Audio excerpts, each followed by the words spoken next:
No circuito de hoje, a música marca presença. Nosso percurso começa refazendo a trajetória do músico e encadernador Tó Teixeira, o poeta do violão.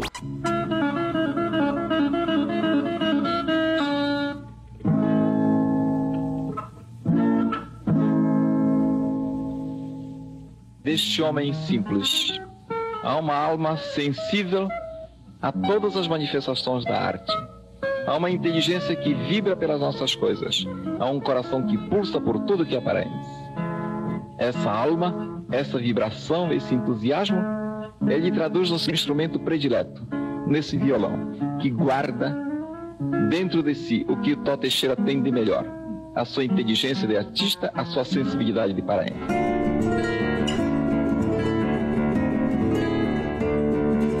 Esse homem, se ele tivesse nascido na Louisiana, ele seria um gênio do blues norte-americano que estaria sendo celebrado tipo Robert Johnson, que inspirou os Rolling Stones e tudo mais.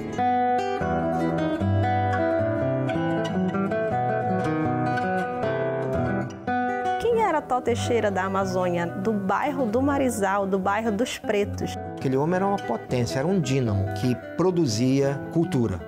Tó foi o primeiro homem preto a subir num palco, um terno, a fazer um concerto de violão mesmo. Foi um homem que compôs para violão, para orquestra, para piano, um repertório enorme de choros e valsas.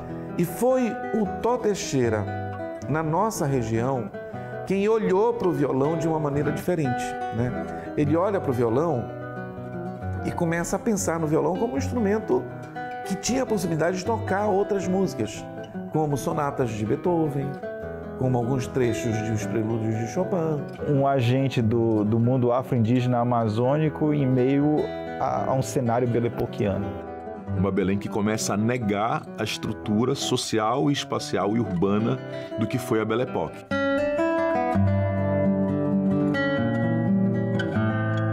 Eu já ouvira falar no Tó Teixeira desde a minha infância. Porque quando eu comecei a me interessar por violão, eu tinha mais ou menos uns 11 anos, a minha madrinha, que era a pessoa que criou minha mãe, que era uma pessoa da família, né? Ela falava muito dele.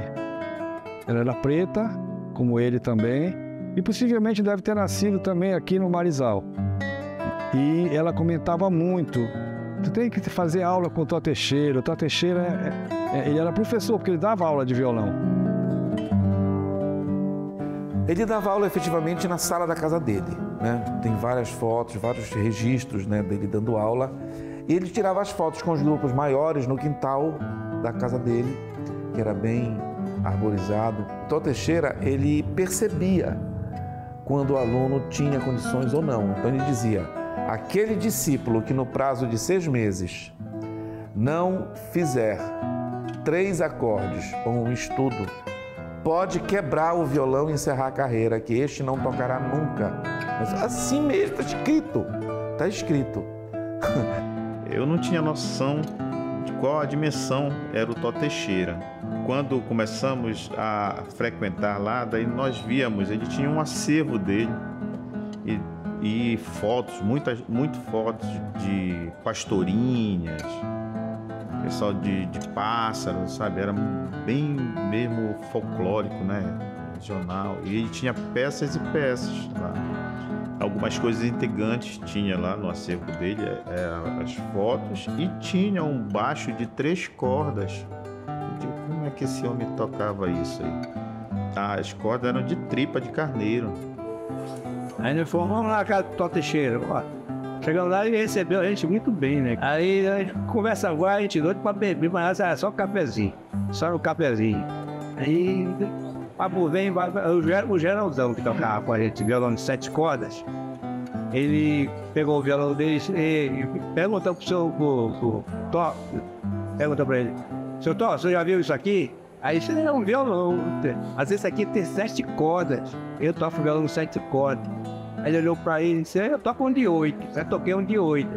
Aí foi lá dentro e trouxe uma fotografia e mostrou pra ele. Aí nós dissemos pro Geraldo: tá vendo, Geraldo? É melhor ficar de boca fechada. Um dia eu estava passando ali pela 28 de setembro, Aí eu vi um lugar interessante. Primeiro que me chamou a atenção foi a ordem do lugar. Eu falei, pô, que lugar interessante. Eu sempre gostei desses ofícios, tipo sapateiro, sabe? O cara que conserta ventilador, porque eu acho que assim, ali tem um universo maravilhoso. Aí eu, porra, quando eu olhei para dentro, que eu olhei assim, tinha escrito na porta, Tó Teixeira. Aí eu entrei. E entrei e comecei a conversar com ele. Ele estava trabalhando num ofício que era o que ele se sustentava, que ele era encadernador de livros. E o Tó Teixeira era conhecido como o ressuscitador de livros. Uma curiosidade é o seguinte, tu levavas um livro lá de ciências, por exemplo, ele dizia que restaurava o livro em 10 dias. Mentira, ele restaurava em 2 dias, os outros dias ele lia o livro todinho. O Tó Teixeira, ele tinha uma relação próxima com o Bruno de Menezes, que eles traziam dentro da encadernação de livros. Então, eles produziam, eles encadernavam, e a partir dali, aquilo ali a gente pode dizer que ele é pontapé inicial. Posso falar assim, né? Talvez que seria um pontapé, porque é a partir daquele momento que eles começam a ter acesso a vários livros. Não é possível se pensar Tó Teixeira sem uma troca criativa com o Bruno de Menezes.